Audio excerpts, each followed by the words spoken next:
Hello, അസ്സലാമു അലൈക്കും. ഞാൻ കണ്ണൂർ ജില്ല ഇരിക്കൂർ പെരുളത്തുപറമ്പ് ക്രിസ്ത്യനറിൽ താമസിക്കുന്ന ആളാണ്. ഞാൻ സമൂഹ കർഷകനാണ്.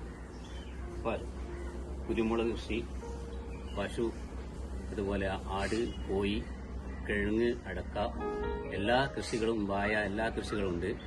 ആർക്കും എന്തെങ്കിലും കൃഷി സംബന്ധമായ സംശയങ്ങളോ കാര്യങ്ങളോ ഉണ്ടെങ്കിൽ ചോദിക്കാം. ഞാൻ യൂട്യൂബ് ചാനൽ തുടങ്ങുന്നുണ്ട്. അതിലേക്ക് നിങ്ങൾ എല്ലാവരും സപ്പോർട്ട് ചെയ്യാൻ സഹായിക്കാം. ഇത് കുരുമുളക് ഇപ്പം പറിച്ചുകൊണ്ടിരിക്കുകയാണ്. പറിച്ച കുരുമുളക് ചിക്കുന്നതാണ് ഉണക്കാൻ വേണ്ടി.